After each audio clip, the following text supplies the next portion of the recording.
Hey guys, SIMPLEFX back. Welcome back to my channel. First off, I just want to say thank you to everybody that has helped me hit 500 subscribers on YouTube. It is absolutely amazing. All of you that are watching my content, liking the videos, subscribing to the videos, sharing the videos, it's absolutely amazing. So thank you guys so much for helping me grow my channel so quickly in such a short amount of time. I cannot wait to see how big this channel gets.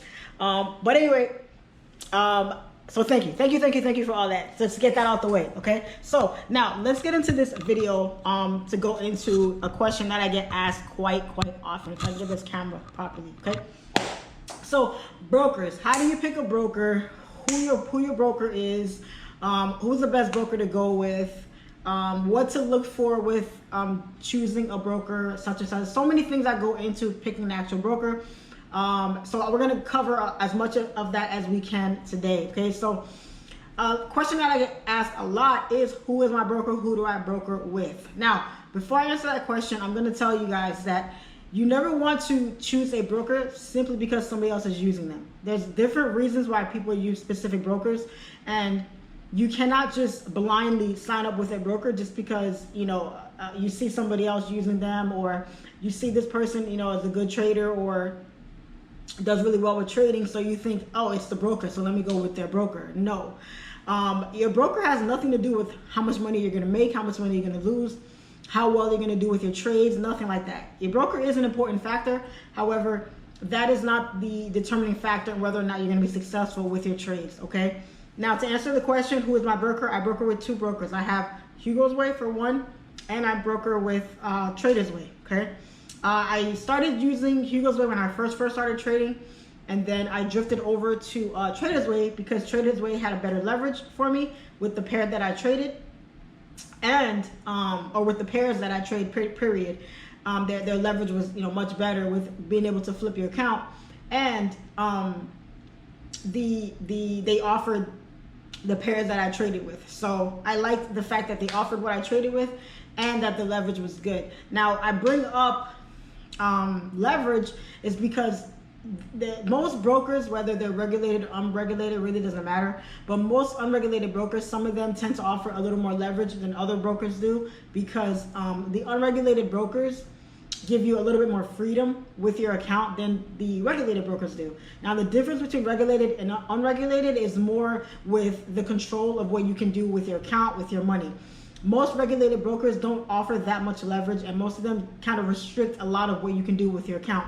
If you have a regulated broker, there's only so much you can do. With an unregulated broker, which majority of them are overseas in different places, they give you a lot more freedom, a lot more leverage, a lot more accessibility to what you can do with your money. So that's why a lot of traders nowadays go with unregulated brokers, because you have just a lot more leeway with your money. You can flip your account a lot quicker with them.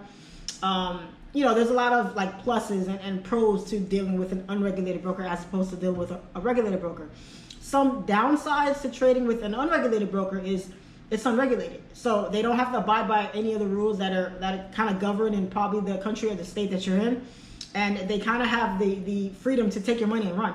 So you're taking a heavy risk in depositing your money with an unregulated broker, because you may not know who the owner of the broker is. You may not know where they're located at most of the time. You may not know much of anything about the broker. So you're taking a risk in placing your funds with that broker, trusting that that money is going to be there when you need it to trade or withdraw, or what have you. So I'm not going to go too much into unregulated and regulated. You just need to know the basics of what those are. And the best safest route for you to go with is to go with a regulated broker.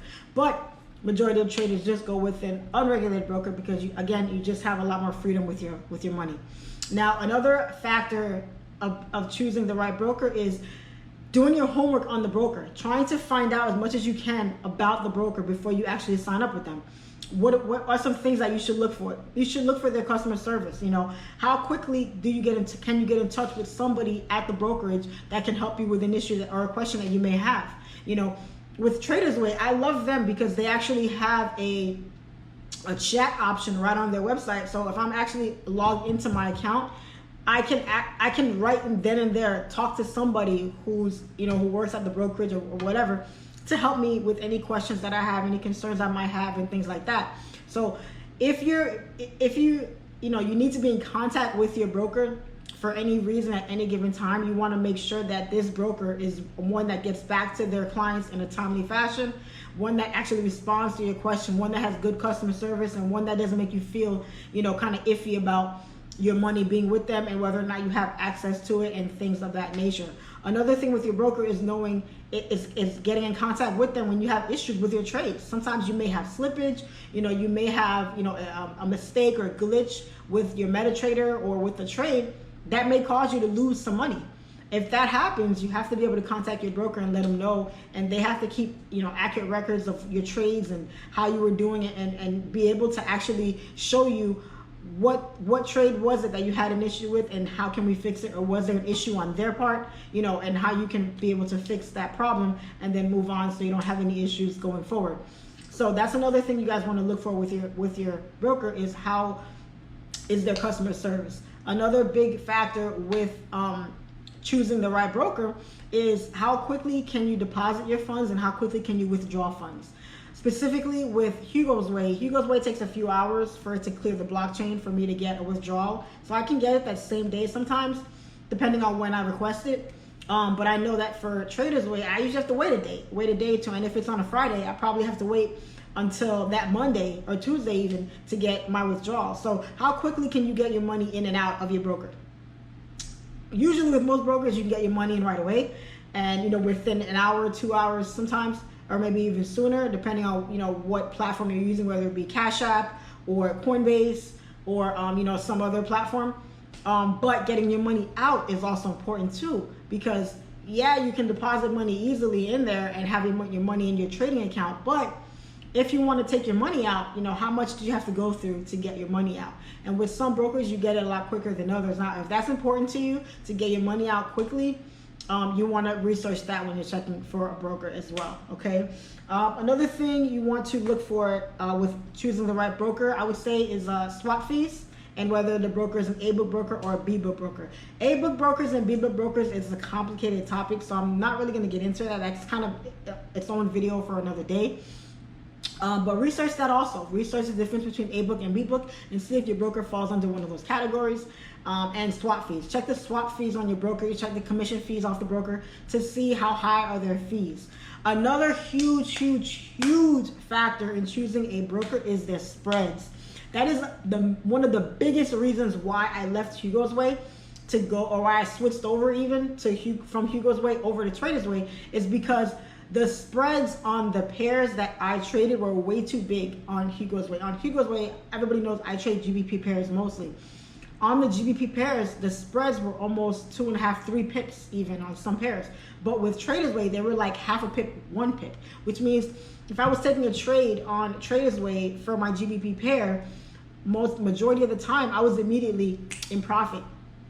And if I would trade off of Hugosway with that same pair, the spread would be maybe 2-3 pips, and I would have to wait a little bit before I saw my trade go into profit, if my trade played out properly. So that's probably was the biggest factor for me. So it was the spread, it was the withdrawal, the customer service, and mostly the fact that they offered my pair, and the fees weren't that high. So these are a lot of factors you want to look into when choosing a broker. Again, do your research. Find out how their customer service is. Find out what their fees are. Find out what the spreads are. Find out if they even offer the pair that you trade. TradersWay doesn't offer US 30. I trade US 30. And the reason why I kept Hugosway is because Hugosway did offer US 30. So I was able to maintain trading that indice and not have to find another broker that offers it. Another topic that I want to touch on with a broker is you never want to stick with just one broker. Never have all of your money with one broker. Never leave all your eggs in one basket. If you're going to be, trading large sums of money, diversify. Spread it out a little bit. Have it across a couple of different brokers. Even if you have it over different accounts with that broker, you could do that as well. But never leave a large amount of money with the broker, because you're taking a huge risk. Majority of the time, the broker's unregulated, and you're just taking a gamble with your money. It's just not worth doing it. I used to leave a lot of money in my trading accounts, and then nothing happened negative that caused me not to, but I just said, you know what, It's probably not a good idea. Something happens, I'm gonna be bummed out if I lose that amount of money. So you know what? Let me go ahead and pull out my money and just leave enough in my trading account for what I want to trade with, the lot size that I want to use, and be okay with that. If I lose, then I lose. I'll just put more back in, or if I make it, then I make it, and it's not a problem. But if you want to be safe with your money, you want to manage it properly, it's best to just keep it in your own bank account where you're able to pull it whenever you need, touch it, have it right in front of you, and it's not in some random trading account, in somebody's country, across the globe somewhere. Okay, so that's it. That's it. Just do your research on your broker. Don't pick a broker just because somebody uses it. Find out if that broker offers the pair or the future and indice that you trade. Make sure that the spreads are not too high, that you're not giving away too much money before you're able to make money off of a trade. Find out if they're A book, B book, unregulated, regulated. Find out what their leverage is. Most brokers offer 1 to 500, which is probably the limit. Some offer 1 to 1,000. TradersWay offers 1 to 1,000. Some even offer 1 to 2,000.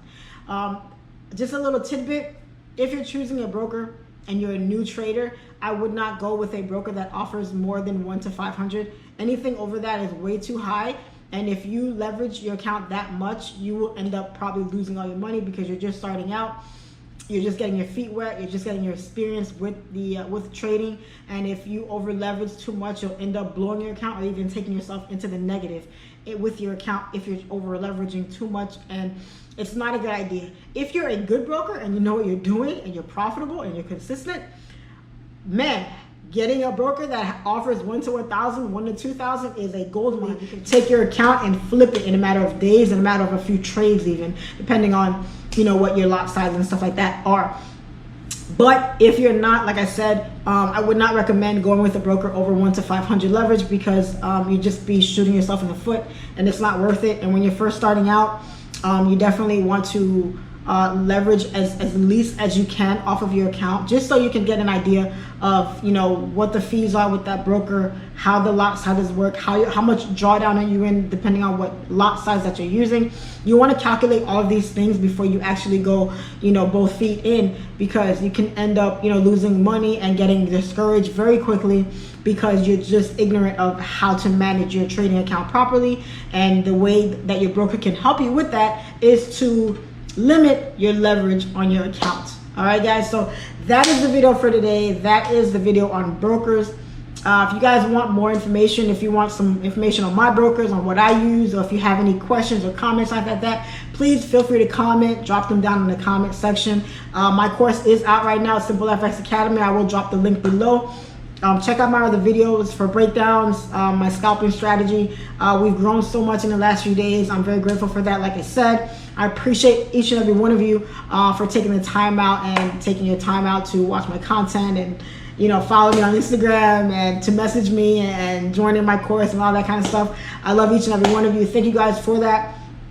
And with that, I'm going to cut the video here and I will catch you guys on the next trade.